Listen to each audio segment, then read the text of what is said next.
नमस्कार दोस्तों, मैं डॉक्टर मुकेश आपका एक बार फिर से हार्दिक अभिनंदन करता हूं आपके चैनल एस्ट्रो नक्षत्र 27 पर। दोस्तों, अभी मैं आपके सामने उपस्थित हुआ हूं एक बहुत ही महत्वपूर्ण जानकारी को लेकर। जी हाँ, आप तुला राशि के जातकों का एक सवाल हमेशा आता है कि हमारा भाग्योदय कब होगा। यानी कि ये जो प्रोग्राम है उसकी जो शीर्षक है वो है कि तुला राशि के जातकों का भाग्योदय किस उम्र में होता है। तो इसके पीछे का रहस्य क्या है, क्या गणनाएं हैं, क्या समीकरण है, पहले मैं उसके तरफ आपका थोड़ा सा ध्यान आकर्षित करना चाहूंगा ताकि आप कैलकुलेट करने में आपको आसानी हो। यह प्रोग्राम उन लोगों के लिए ज्यादा महत्वपूर्ण है जो वाकई भाग्य पे यकीन रखते हैं। दोस्तों, मैं मानता हूं, मैं हमेशा अपने वीडियोज में कर्म के बारे में ही बात करता हूं, लेकिन भाग्य का भी जीवन में कहीं ना कहीं एक बहुत बड़ा महत्व है। बहुत सारे लोग बोलते नहीं, भाग्य होता ही नहीं। दोस्तों, ये बात आप उनसे जाकर पूछिए कि एक 50 लोगों से भरी हुई बस की दुर्घटना होती है, 40 लोगों की मृत्यु हो जाती है, 10 लोग बड़ी मुश्किल से बच पाते हैं। उनसे जाकर पूछिए किस्मत, भाग्य होता है या नहीं होता है, होता है या नहीं होता है। कोई अपनी कार से जा रहा है, जबरदस्त टक्कर होती है, उसके बाकी के चारों साथी उसके आंखों के सामने दम तोड़ देते हैं और वो बच जाता है।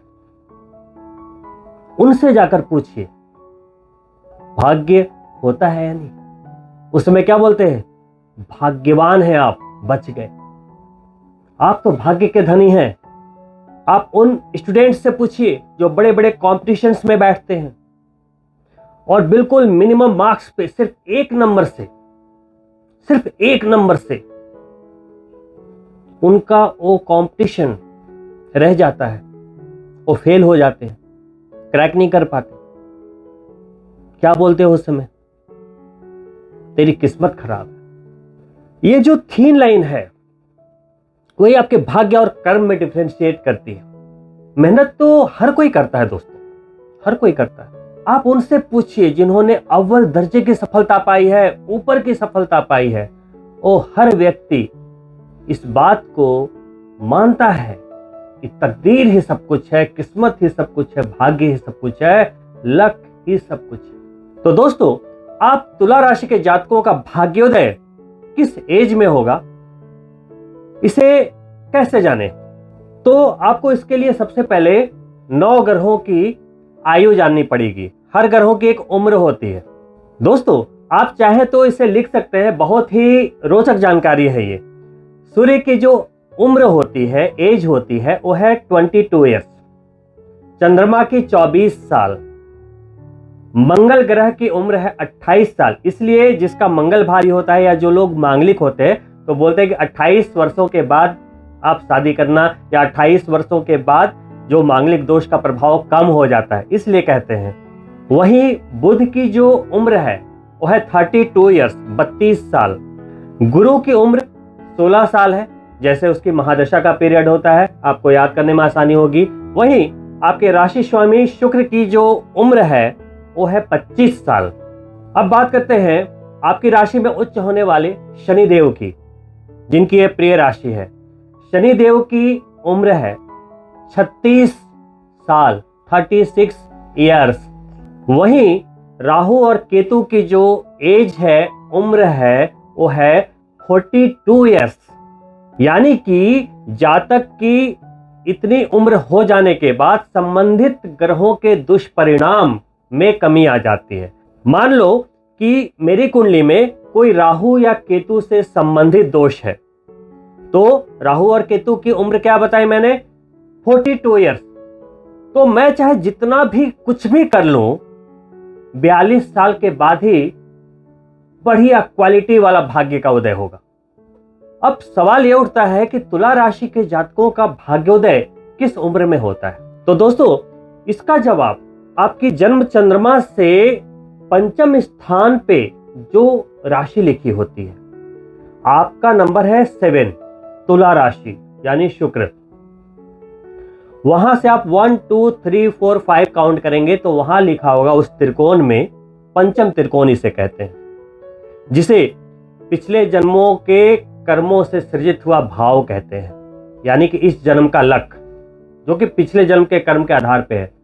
वहां के स्वामी बनते हैं शनि, और शनि की प्रिय राशि है तुला, और शनि की उम्र कितनी बताई मैंने? 36। यानी कि जवाब है कि तुला राशि के जातकों का भाग्योदय 36 वर्ष के बाद ही होता है। अब दोस्तों यहां पर एक ट्विस्ट है। ट्विस्ट क्या है?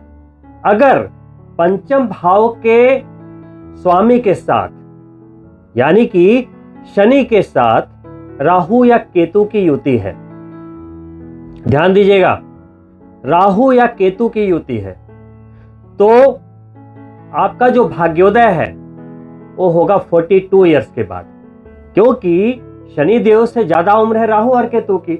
जब राहु या केतु शनि के साथ बैठ गए तो वहां दोष क्रिएट हो गया, तो आपके जो भाग्य की अवधि थी वो उन्होंने और बढ़ा दी, और 6 साल बढ़ा दी राहु और केतु ने। तो जवाब बड़ा सिंपल है कि तुला राशि के जातकों का भाग्योदय 36 वर्ष की उम्र में होता है, लेकिन उनकी पत्रिका में शनि राहु या केतु के साथ बैठे हैं तो उनका जो भाग्योदय होगा वो 42 इयर्स में होगा। दोस्तों ये हो गई पहली बात। अगर आप जानना चाहते हैं तो मैं थोड़ा आपको आगे लेके चलता हूं। देखिए सिंपल सी बात हो गई कि 36 वर्ष के बाद ही भाग्योदय होगा तुला राशि के जातकों का, लेकिन 36 वर्ष तक जो आपके जो स्ट्रगल्स हैं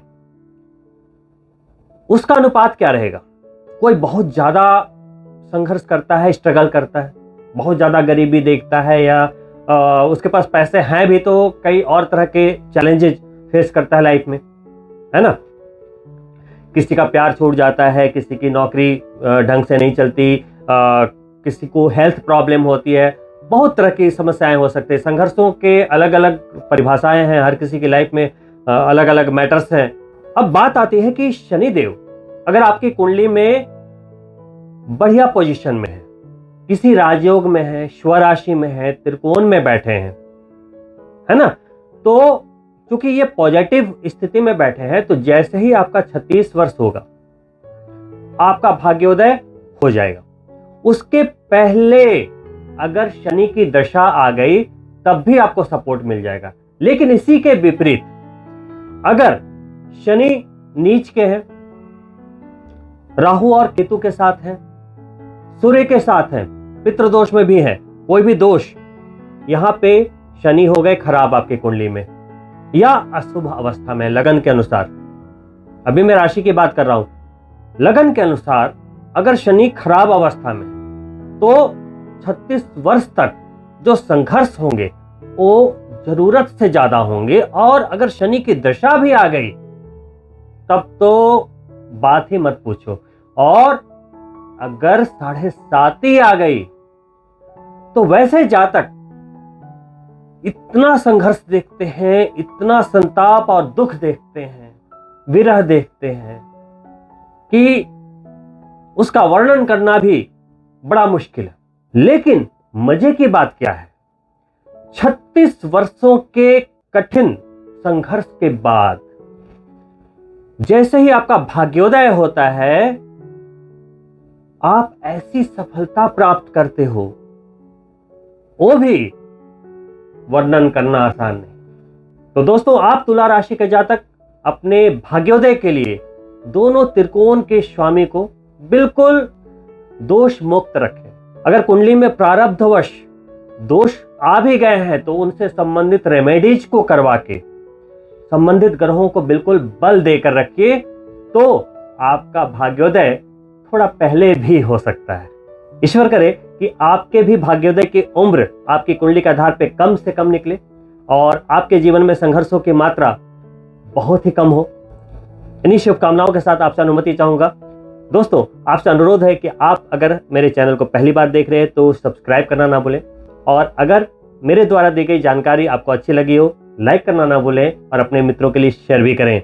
बहुत ही जल्द हाजिर होता हूं दूसरी रोचक जानकारी के साथ। तब तक के लिए नमस्कार मित्रों।